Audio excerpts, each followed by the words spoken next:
নেত্রী বেগম খালেদা জিয়ার অন্যতম উপদেষ্টা জনাব ব্যারিস্টার মাহবুবুর রহমান সাহেব আজকে প্রধান অতিথি হিসাবে আমাদের আজকের দোয়া আলোচনা সভায় প্রধান অতিথি হিসেবে উপস্থিত হয়। ওনাকে বাংলাদেশ জাতীয়তাবাদী নাগরিক দলের তরফ থেকে আন্তরিক অভিনন্দন এবং শুভেচ্ছা জানাচ্ছি।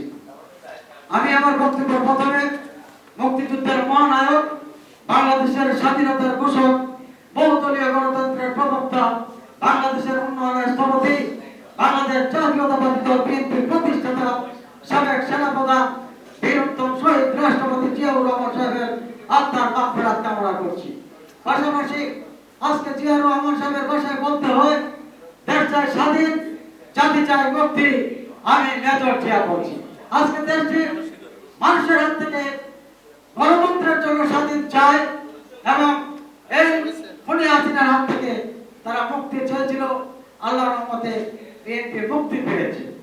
এখন সামনে যে জনভোট হবে, এই অন্তর্বর্তী সরকারের মাধ্যমে, ইউনূস সাহেবের মাধ্যমে হয়তো সামনে খুবই দ্রুত গতিতে উনি নির্বাচনের ব্যবস্থা করবেন। জনগণ এবার ভোট দিতে পারবে, কারণ 3 বার ভোট দিতে পারে নাই জনগণ। আজকে যারা যুবক হয়েছে, যারা 15 বছর হয়েছে, 18 বছর হলে হয় ভোটার, যারা 17 বছর হয়েছে, 17 বছরের পরে আবার 15 বছর যদি চলে যায়, হ্যাঁ, তাহলে ওর বয়স কত হয়েছে, সে কতদিন ভোট দিতে পারে না। এই জন্য এই গণতন্ত্রকে হত্যা করেছিল সেই খুনি হাসিনা। বাংলাদেশের একজন গণহত্যাকারী, সে আন্তর্জাতিক খুনি এবং বাংলাদেশের মধ্যে সে গুম করার রানী, মিথ্যা মামলার রানী, হ্যাঁ, এবং বাংলাদেশের গণহত্যাকারী এই স্বৈরাচার শেখ হাসিনাকে যদি টুকরা টুকরা করে ফেলে, তারপরে মানুষের মনে টুকরো শেষ হবে না। প্রিয় ভাইয়েরা, আজকে আমার বাবা যান, আমরা হযরত ওমরের বংশ। তখন আমি যখন আমার মায়ের গর্ভে ছিলাম, তখন আমার দাদা বলেছিল যে যেহেতু আমরা হযরত ওমরের বংশ, বাবা আমার একজন নাতি আসতেছে, হ্যাঁ, এই নাতির নাম ওমর ফারুক রাখতে হবে, এই ওমর ফারুক তোমার দায়িত্ব চালাবে। সেই আগে আমার নাম ওমর ফারুক রাখা হয়েছে।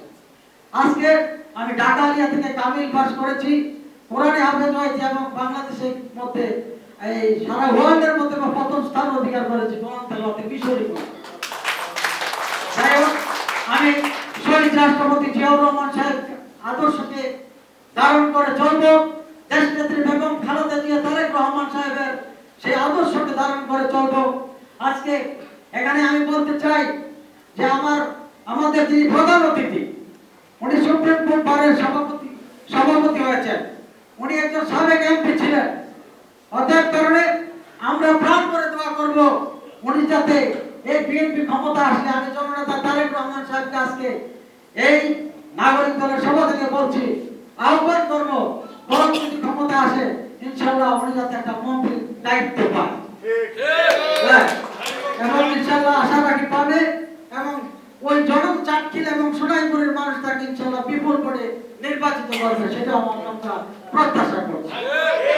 যাই হোক, আপনাদের কাছে পাশাপাশি একটি আমাদের কথা থাকবে যে আমার মতো মানুষকে এই খুনি হাসিনা 22টি মামলা দিয়েছে। 22টি মামলার কারণে আমি 22 দিন, মাসে 22 দিন হাজিরা দিতে হতো। সপ্তাহে মাসে শুক্রবার 4টে বন্ধের দিন, শনিবার 4 দিন বন্ধের দিন, 8 দিন যদি চলে যায় মাসে, আর থাকে 22 দিন। এই 22টি মামলায় আমার প্রত্যেকদিন আমার হাজিরা দিতে হতো 22 দিন। কিন্তু কারো কাছে আমি বলি না এই কথা, বলি আজকে জনসম্মুখে বললাম। হ্যাঁ, আমার হাজিরা দেওয়ার পরে বাড়িতে চলে যেতাম, বাবার মনে সময় সন্ধ্যার সময় চলে আসতাম, কারণ রাত পহলে আমার হাজিরা। এই যে মিথ্যা মামলা দিয়ে হয়রানি করছে, শুধু আমি কেন, আমার মতো সাদা ব্যক্তিকে যদি এরকম মামলা দেয়, তাহলে এই খুনি হাসিনার আমলে যারা বিভিন্ন মন্ত্রী এমপি আছে, হ্যাঁ, তারা মানুষদেরকে এরকম ক্ষতি করছে। আজকে কোর্টে গেলে যারা কোর্টে গেছেন, দেখবেন যে মৌমাছি যেভাবে আসে, বিড় করে আসে, আবার বিড় করে যায়, এত মানুষদেরকে কষ্ট দিচ্ছে। যাই হোক, আমি এই খুনি হাসিনার আজকে এই আলোচনা সভায় তার ফাঁসি দাবি করছি। মন্ত্রী পরিষদ তার এমপি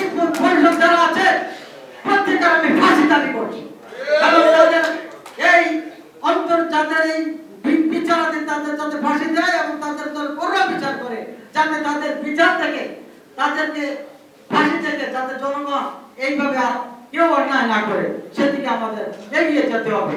আমি পরিশেষে আজকের এই সভায় যারা উপস্থিত আছেন, এখানে সাংবাদিক ভাইয়েরা যারা আছেন, আমি করজোরে অনুরোধ করব কেউ আর আওয়ামী লীগ করবেন না, কারণ এই আওয়ামী লীগ দেশের শত্রু, এই আওয়ামী লীগ আসলে আল্লাহর দুশমন।